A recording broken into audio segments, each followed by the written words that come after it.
further examination and urgent attention by the neurologists and neurosurgeons who conducted the surgery in India, and that is immediate. It's urgent.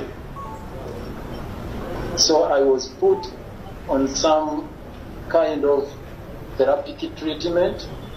They gave me pregabalin, at least to contain the excruciating pain I am undergoing. I am facing. That excruciating pain is being mitigated by the use of some medication, part of which is pregabalin, and of course some scrubs like Fofastum and others.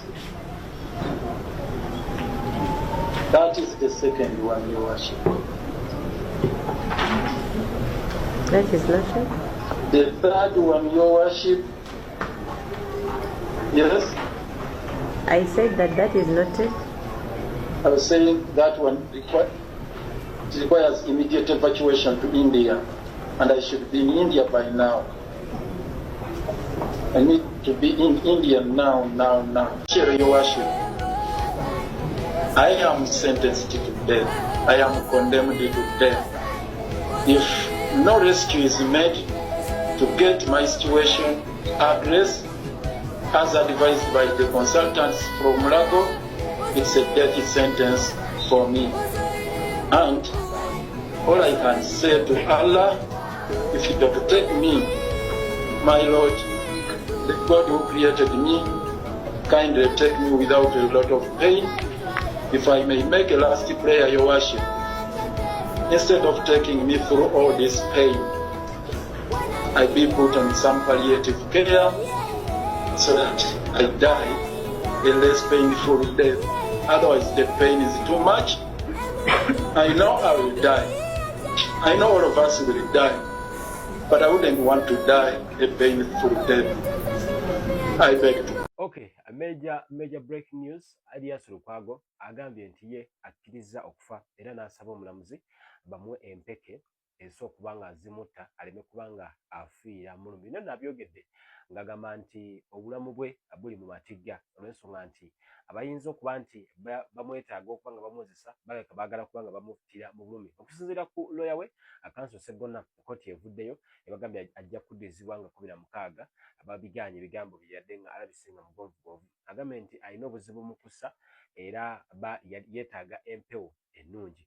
Abadde asabye omulamuzi amukkirize agende e India. Ejjukira India gye baamukolerako alina obuzibu mu lukizi era enkizi ze ezimu enkizi 2 zirimu ebyuma era bwe baatuuse e Mulago ne baagala nga basaba nti n'enkizi endala n'olukizi olulala olulina obuzibu era singa terukolako mwangu ayinza okuba nga ajja kuyitawo okusinziira mu bibadde mu kkooti byabadde annyonnyola.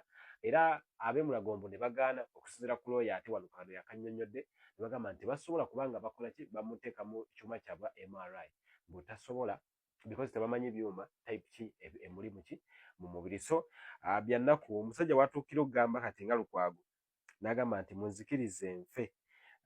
Kiso kirabikira ddala nti kyannaku ennyonyi ddala.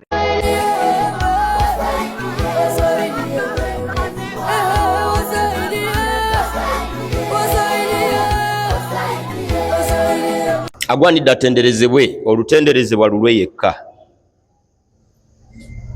Agwanidde asinzibwe olusinzibwa lulwe yekka. Tugwanidde okumwesiga olwesiga lwe tuteesiga kitonde. Bitonde mu bulamu bwaffe tubirabe nga bitonde.